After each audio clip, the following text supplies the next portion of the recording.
Hello and welcome, ladies and gentlemen, Fantasasta. This is Battlefield 1. In today's weapon review, we'll be taking a closer look at the Selbstlader 1906 Sniper variant, the new version of the level 10 unlock for the medic class in Battlefield 1. We'll be covering the unlock requirements of this weapon, how it performs on the battlefield, where and when it is best used, as well as, of course, how it compares both to the Selbstlader 1906 factory variant, the default variant that we've had in the game since the very beginning, as well as some of the other long-range medic rifles available in Battlefield 1. Starting off then with the unlock requirements. Here, definitely on the more simple side, especially when comparing, for example, to the Hellriegel defensive unlock criteria or the Huet optical. 300 kills, of course, once more required with the Selbstlader 1906, as well as 25 kills with the rifle grenades. The only problem with getting those 25 kills with rifle grenades is A, you're once more encouraging grenade spam dice. Why? I don't understand. And B, you're obviously going to have to either give up your health, unlikely, or your ability to revive teammates. Regrettable, however, you've got this challenge done relatively quickly as long as you're proficient with the normal version of the Selbstlader 1906.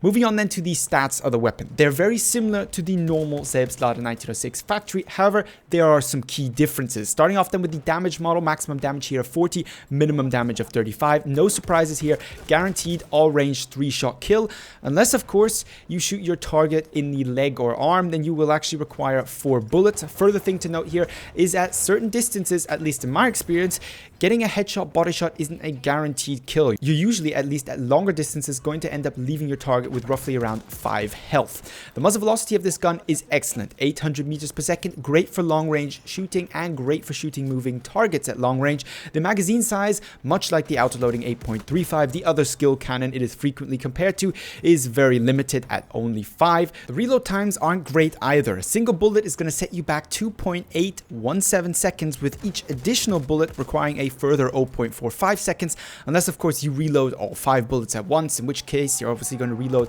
a whole clip, which will take you about 3.067 seconds. Certainly something to take note of, as you don't want to get caught in close quarters trying to use this weapon mid-reload. Moving on then from reload to recoil. 0.95 vertical, 0.1 horizontal, both to the left and right, and the usual first shot recoil multiplier of all battle rifles of 1. This gun doesn't have a lot of kick to it, both vertical and most importantly, of course, for a long-range DMR, horizontal 0.1 is basically nothing. In other words, you're going to be able to shoot this rifle very, very accurately as long as your spread doesn't take you apart. Speaking then of that spread, the sniper variant comes with a minimum spread, base ADS, aiming down sight not moving, of 0.12. Its ADS while moving is a bit higher at 1.02. However, what I'd like to note at this point is, and we will get into this a little bit later on, is that its spread increase per shot, as well as its spread decrease over time, is actually worse than the usual Selbstlader 1906 factory variant, which does have some implications to its actual maximum fully accurate fire rate, which, as I've said, we will be talking in just a moment. With that out of the way, the last stat that we have to mention, of course, is hip fire. 2.5, not impressive. That's hip firing while standing and moving simultaneously. It's obviously not recommended, however, that's no surprise to anybody anyway. Having then talked about the stats of the Selbstlader 1906 sniper, what differentiates it from the factory version of the weapon? Well, first and foremost, the most obvious, it has an optic. That is to say, a sniper optic, which for some players is going to result in better accuracy values. That's not to say from the gun itself, but because their aim is better, because they find it easier to track targets. I, for my part, am one of those individuals. I always prefer a proper optic on my weapons, unless of course it's a close quarter weapon, over iron sights. The same, however, doesn't universally apply to all players, and the fact that you do have an optic on this weapon comes with a set of disadvantages as well. Most notably, obviously, the time to ADS. That is to say, how long it takes you to actually aim down sight, which at close quarter medium range, albeit not necessarily the ideal engagement distance for this weapon, is going to put you at a disadvantage versus the factory version of this weapon. Another thing to note is the addition of a bipod. Obviously, situationally, this is going to mean that the weapon is easier to control and more accurate. However, this is only situationally the case. In many combat situations, you may not be able to use this bipod, meaning that it doesn't really have any impact on the performance of the weapon. What is going to have an impact on the performance of your weapon, however, is the spread model that it has. While the Selbstlader 1906 has a slightly, and I do mean slightly worse, base ADS aiming down sight while not moving than the Selbstlader sniper variant, it has a much better ADS while moving value, and most importantly, a much better spread increase per shot and spread decrease value.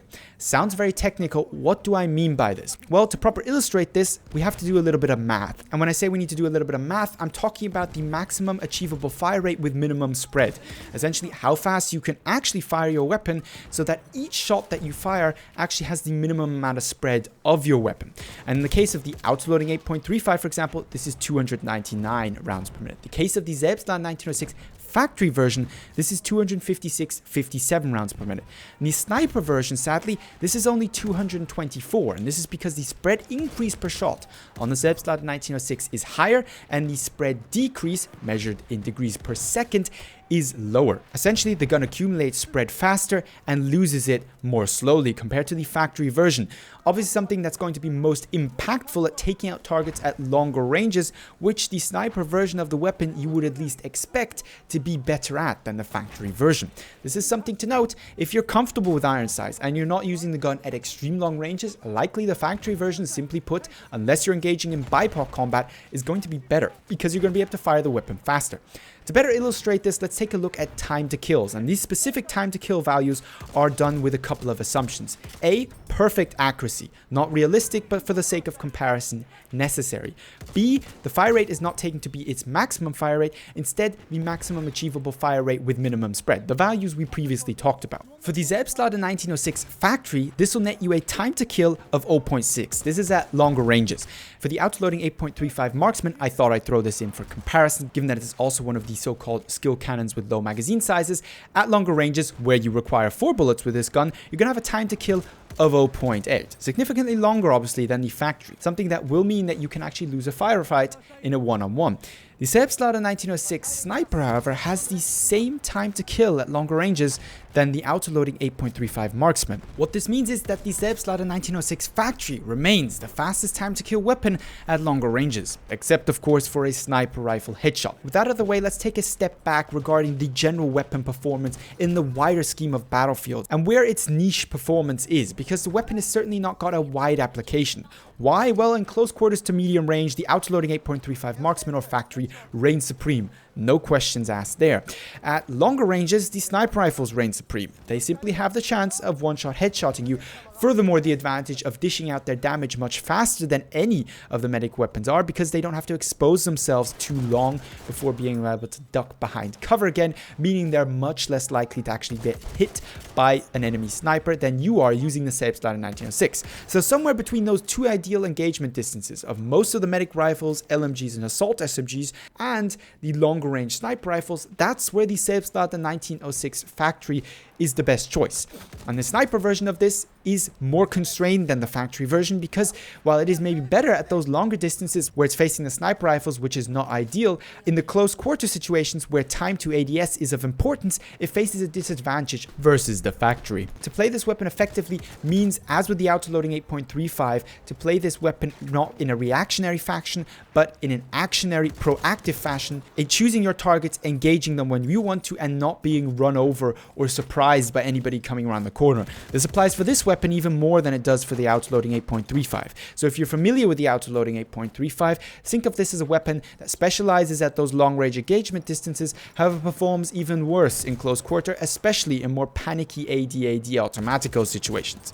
That doesn't necessarily, however, mean that this gun is bad. To summarize it all up, it's tough love. It's difficult to use the weapon, it requires accuracy, and its ideal engagement distance is in a difficult position, right in between basically all of the weaponry in the game, markedly the autoloading 8.35, which ends its ideal engagement distance at roughly about 45 to 50 meters, and the ideal engagement distances for sniper rifles, which arguably starts probably about at 75, with some sniper rifles being able to engage effectively under that. Thinking, of course, here of the Martini Henry.